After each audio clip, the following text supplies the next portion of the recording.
एक बार फिर हाजिर हैं अपने ग्राउंड जीरो के हीरोज के साथ। इस खास बुलेटिन में हमारे हीरो बताएंगे हर खबर की जमीनी हकीकत, वो भी ग्राउंड से। कश्मीर में इमारत ढहने के मामले में आम आदमी पार्टी लगातार बीजेपी पर हमलावर हो रही है। बातचीत करने के लिए एमसीडी के प्रभारी दुर्गेश पाठक जी हैं। दुर्गेश जी, आप कह रहे हैं कि वो नक्शा जो है वो पास नहीं था, लेकिन बीजेपी कल से दावा करी कि नक्शा पास था, उसी के बाद ही निर्माण कराया गया था। नहीं, मैं तो कह रहा हूँ नक्शा पास था, लेकिन नक्शा सरल स्कीम के तहत पास था। सरल स्कीम में 100 गज से ज़्यादा का नक्शा नहीं पास होता, जबकि ये बिल्डिंग 180 गज का बन रहा था। तो इसका मतलब नक्शा फर्जी पास था, इलीगल तरीके से पास किया था, बिना देखे पास किया गया, बिना जांच के पास किया गया, पैसे खा के पास किया गया। जनरली बीजेपी का जो ट्रैक रिकॉर्ड है वो पैसे खा के, तो बीजेपी के नेताओं ने पैसे खाया है। अब वो किसने खाया वो जांच की बात होनी चाहिए, तो बिल्डर ही बता पाएगा। जब बिल्डर को आप प्रोसिक्यूट करोगे, जेल में डालोगे, तो पता चल जाएगा उसने किसको पैसे दिए।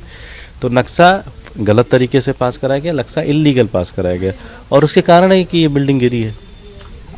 जो बीजेपी है वो ये भी कह रही है कि सारी जो गलती है वो बिल्डर की है, और इसकी जांच कराने के लिए भी बीजेपी कह रही है। लेकिन आप लोग कह रहे हैं कि जो बिल्डर है वो मेयर से जुड़े हुए भी हैं, और इसमें कुछ पार्षदों का भी हाथ है।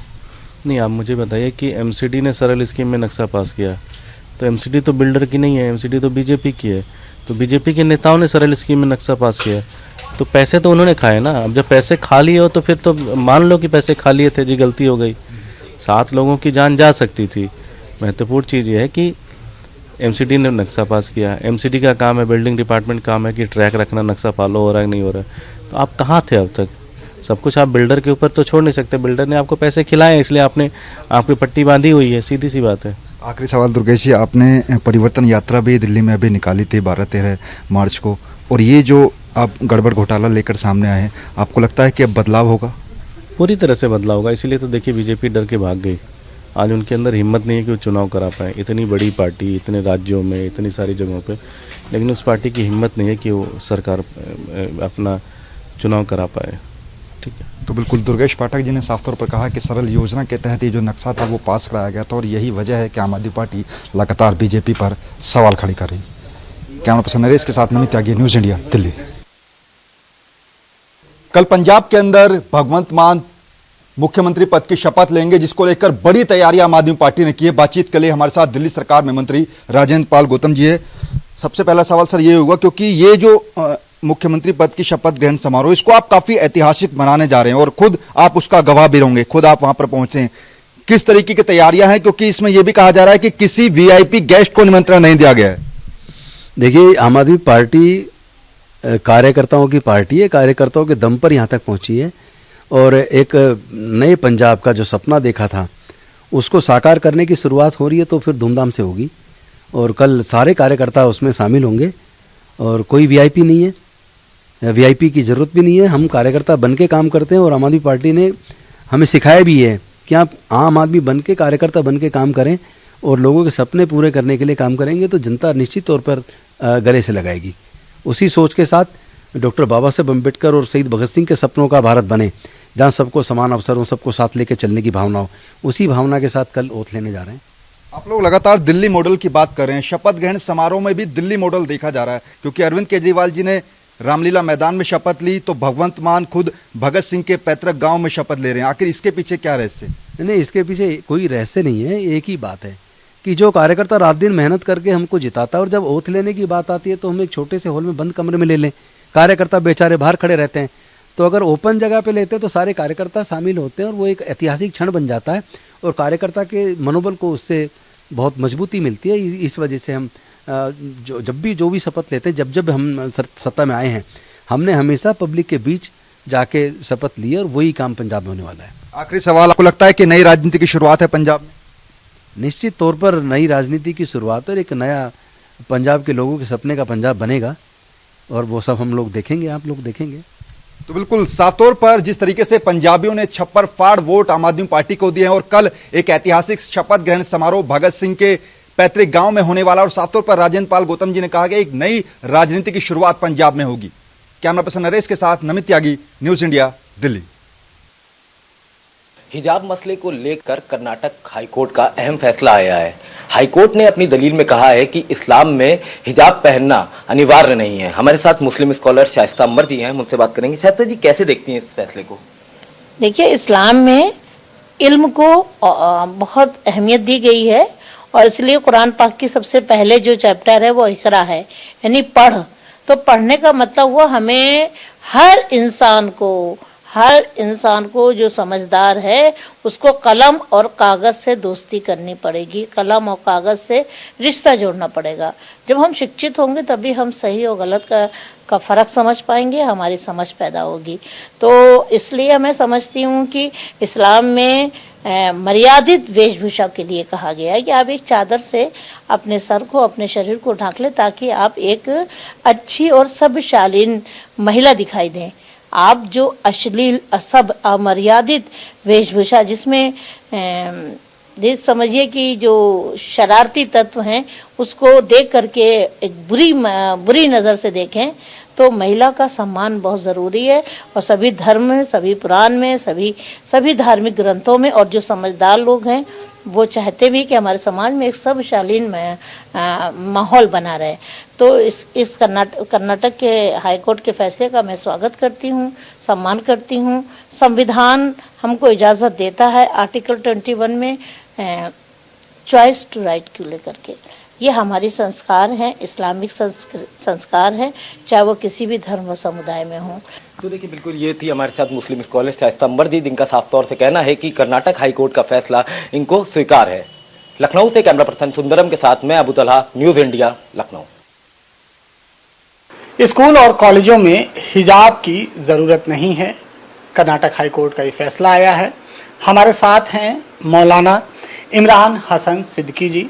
इस फैसले को किस तरह से लेते हैं, हम उनसे बात करेंगे। सर, ये जो कर्नाटक हाई कोर्ट का फैसला आया है उसको किस तरह से लेते हैं और क्या कहना चाहेंगे इस पर? देखिए, ये फैसला आया है, ये एक तरीके से जो एक आज सेंटीमेंट पूरे देश में, पूरी दुनिया में चलाया जा रहा है उससे मिलता जुलता चला आ रहा है। जिस कोर्ट जो है, जो इस हिंदुस्तान के कल्चर में होमो सेक्सुअलिटी पे जो है वो कानून बना देता है, लेस्बियन पे बना देता है, लिव इन रिलेशनशिप को जायज़ ठहरा देता है, इन तमाम चीज़ों को जो है वो कोर्ट जो है इनके पास जो है खड़ा हो जाता है। अगर वहीं पर अगर कुछ बच्चियां अगर अपने को अगर कहती हैं कि मैं हिजाब पहन के वो स्कूल में जाना चाहती हूँ क्योंकि यहाँ बॉयज़ और गर्ल्स स्कूल एक साथ हैं, तो अगर उनको इजाज़त नहीं देता है कोर्ट, उनके लिए जो है ये दिक्कत करता है कि नहीं आप नहीं ला सकते क्योंकि ये एसेंशियल पार्ट ऑफ रिलीजन नहीं है। तो अब आप बताइए, रिलीजन में हया का कॉन्सेप्ट है हमारे रिलीजन में, आदमियों पे भी वो लागू है, औरतों पे भी लागू है। लेकिन जब समाज आपने ऐसा बना दिया है कि जहां हम बच्चियां आपको पढ़ना है मेडिकल कॉलेज या इंजीनियरिंग कॉलेज या ग्रेजुएशन या पीएचडी, वहां ये जा रही हैं, तो आपकी व्यवस्था नहीं है आपके पास कि आप अलग अलग पढ़ा पाएँ। अगर उन व्यवस्था में अगर बच्चियां कुछ, ये हम नहीं कह रहे कि फोर्सफुली हो रहा है, वो अपनी इच्छा से अगर वो इस तरीके से ये जाना चाहती हैं, तो उसमें कोर्ट और उसमें जो है तमाम लोगों को क्या आपत्ति आती है। जब कोई जीन्स पहन के चला जाता है, टॉप पहन के चला जाता है, तो आपको कोई आपत्ति नहीं होती है, और अगर कोई हिजाब पहन लेता है या सर ढक लेता है तो आपको उसमें आपत्ति हो जाती है। तो अगर कोई बेटी इस तरीके से अपनी ज़िंदगी गुजारना चाहती है तो उस पर आपको आपत्ति है, लेकिन अगर वो दुपट्टा हटा के समाज में टहलना चाहती है तो उसको आप बढ़ावा देंगे, आप उसको प्रोत्साहन करेंगे, तो ये तो पब्लिक की सोच और उस पर जाता है। अरे मौलाना जी, एक चीज़ और है कि कोर्ट ने फैसले में कहा है कि हिजाब पहनना इस्लाम का अनिवार्य प्रथा का ये हिस्सा नहीं है, तो क्या ये सही है? अब आप ये बताइए कि अनिवार्य क्या है, यही इसी पे डिबेट होनी चाहिए, क्या इसेंशियल चीज़ है भाई। अब आप कहेंगे कि खाने के आपके जिस्म में आपकी बॉडी है, आपकी बॉडी जो है एंजाइम है, तमाम चीज़ें हैं, वो एक चीज़ को डाइजेस्ट कर देती है, तो आप कहेंगे नहीं ये तो बॉडी को एक्सेप्ट कर रही है इसलिए सब कुछ जो है। किसी मज़हब में कुछ है कि अनिवार्य है, किसी मज़हब में कुछ अनिवार्य नहीं है, ये हम नहीं कह सकते। तो अब हया है, हया हमारे मज़हब का एक हिस्सा है कि आप नज़रों से अपने आप को बचाइए, दूसरों की नज़रों से अपने आप को बचाइए। तो कैसे बचाएंगे आप बताइए। इसलिए जो है हिजाब पहन के वो लड़की जा रही हैं, और जो नहीं जा रही हैं वो उनको है, उनसे समझाया जाता है, उनको बचाया जाता है। अगर वो नहीं मान रही तो कोई ज़बरदस्ती नहीं है, लेकिन जो ये कर रहा है उसको आप क्यों रोकना चाह रहे हैं, हम ये जानना चाहते हैं। कोर्ट के फैसले से आप मुतमईन हैं कि नहीं? नहीं है, क्यों होंगे भाई। कोर्ट जब हम कोर्ट के फैसले से उसमें भी मुतमईन नहीं हुए कि लिव इन रिलेशनशिप को कोर्ट जायज़ कह दे रहा है, हम उस पर भी मुतमईन नहीं हुए कि होमोसेक्सुअलिटी पे जो है कानून बना दिया, उसको जो है जायज़ कह दिया कोर्ट ने। हम उस पर भी मुतमईन नहीं कि लड़की लड़की शादी कर ले, लड़के लड़के शादी कर ले और उस व्यवस्था को जायज़ ठहरा दे कोर्ट, तो हम उस पर मुतमईन नहीं हैं। लेकिन अब कोर्ट का फैसला आ गया तो आप क्या कर लेंगे। वैसे ही इसमें भी हम मुतमईन नहीं है कि जो लोग दाढ़ी रखना चाहें आप कहेंगे नहीं इसेंशियल पार्ट नहीं है, टोपी पहनना चाहें आप कहेंगे इसेंशियल पार्ट नहीं है। भाई बहुत से लोग नहीं पहन रहे हैं, बहुत से लोग पहन रहे हैं। हमारा मजहब में एक सख्ती नहीं है, हमारे मजहब में फ्लेक्सिबिलिटी है, लेकिन हमारा मजहब जो है A to Z में है कि बीच में आता है। अब आप तो ये नहीं कह सकते A पे रहिए Z पे ना जाइए। ये तो हमें मजहब पे हमें कैसे कितनी ज़िंदगी अपनी कैसे गुजारनी है, हमें कितनी इबादत करनी है, हम कितनी लौ लगा सकते हैं, ये हमारी इंडिविजुअलिटी पे है। तो अगर वो बच्चियां जो इस तरीके के माशरे में रहना चाहती हैं, आप बताइए गांव देहात में जाइए कितनी बच्चियां जो हैं स्कूल छोड़ दे रही हैं क्योंकि वहां लड़के छेड़ देते हैं। उसके लिए कोर्ट कोई कानून नहीं ला पाई, उसके लिए कोई चीज़ नहीं कर रही कि कैसे बच्चे एजुकेशन कर लें। तो ये थे हमारे साथ मौलाना इमरान हसन सिद्दीकी जी। इनका साफ तौर पर ये कहना है कि अगर कोई पहनना चाहे तो उसे रोका ना जाए और ज़बरदस्ती किसी को हिजाब पहनाया ना जाए। कैमरामैन सुंदरम के साथ नीरज मिश्रा, न्यूज़ इंडिया, लखनऊ।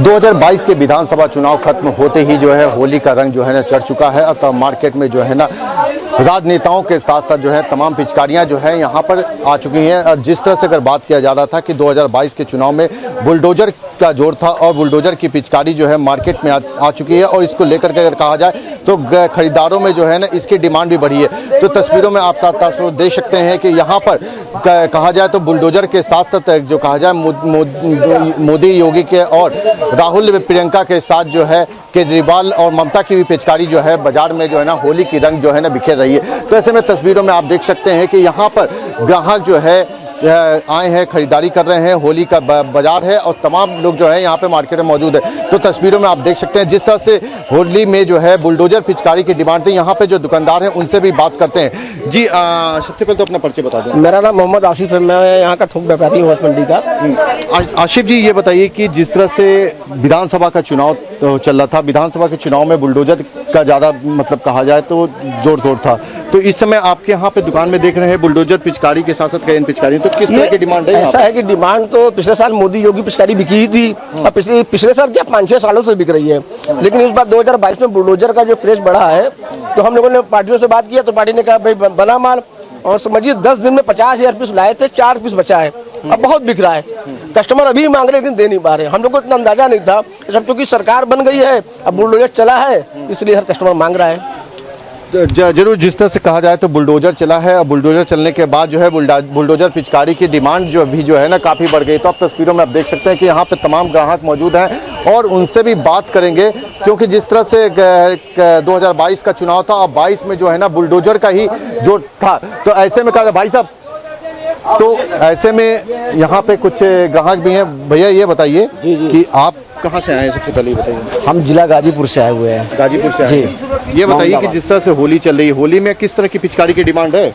वो योगी मोदी की ज़्यादा है सर। हाँ, उन्हीं का चल रहा है इसलिए उन्हीं को लेने आए, इससे 2 पैसा हमको बच सकता है। योगी मोदी के साथ साथ देख रहे हैं कि बुलडोजर का भी है, तो क्या बुलडोजर की भी डिमांड है? हाँ, बुलडोजर पिचकारी की। बुलडोजर पिचकारी की जरूर, ये देखिए बाबा बुलडोजर की पिचकारी, इसलिए हम इसको खास करके लेने आए हैं। तो इस तरह से आप देख सके तमाम यहाँ पे ग्राहक आए हैं, जिसमें अगर हम बात करें तो मोदी योगी के साथ साथ जो है बुलडोजर का जो है काफ़ी डिमांड है। और जिस तरह से होली का रंग चढ़ा है, रंगों की अगर हम बात करते हैं तो अबीर गुलाल की भी बात करते हैं, तो यहाँ पे तमाम जो है राजनेताओं की जो है ना पिचकारी यहाँ पे मार्केट में मौजूद है और उनके डिमांड भी जो है ना काफ़ी है। तो ऐसे में कहा जाए कि होली का रंग जो है राजनेताओं के संग किस तरह से अभी बनेगा, ये तो देख है आने वाले होली में जो है ना ये पता चलेगा, क्योंकि राजनेता जो हैं अब होली के साथ जो है ना कई पिचकारी के साथ अब होली खेल रहे हैं। न्यूज इंडिया के लिए मदन मोहन शर्मा, वाराणसी। द कश्मीर फाइल्स, इस फिल्म की सक्सेस आज पूरे देश में एक मिसाल बन रही है। कश्मीरी पंडितों के दर्द को बयां करती इस फिल्म को देखकर बड़े बड़े नेता अपने आंसू नहीं रोक पा रहे हैं। इसी पर बात करने के लिए हमारे साथ मौजूद है फायर ब्रांड हिंदूवादी नेता साध्वी प्राची जी। इनसे बात करते हैं। फिल्म देखी है आपने, क्या कहेंगे? ये कश्मीर की सच्चाई है जो 30 साल पहले हिंदुओं के साथ, कश्मीरी पंडितों के साथ जो घटना घटी, हमें तो देख करके बीच बीच में सब लोग रो रहे थे। एक तरफ से जिन लोगों पर ये बीती है उन्होंने कैसे सहन किया होगा। और मैं कहूंगी, मुझे तो ये लग रहा है सच में, क्या आप लोग इस बात से सहमत हो कि 30 साल पहले जो ये घटना एक कश्मीरी पंडितों के साथ घटी, क्या उस समय सरकार थी? नहीं लग रहा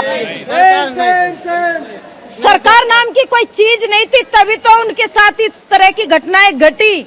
और केवल 20% ये घटना दिखाई गई है। कश्मीरी पंडितों को जो यातनाएं दी गई, वहां से जो उनको भगाया गया, उनकी बहनों के साथ, जो हिंदू महिलाओं के साथ जो कुकर्म किए गए, वो बहुत असहनीय पीड़ा। कुछ लोग इसे बैन करने की बात कह रहे हैं। हाँ, वो जिहादी मानसिकता के लोग हैं। जिन लोगों ने ये दुष्कर्म किए हैं ना, हिंदू पंडितों के साथ, कश्मीरी पंडितों के साथ जो अत्याचार अनाचार किया है, वही लोग तो बैन करने की बात कर रहे हैं।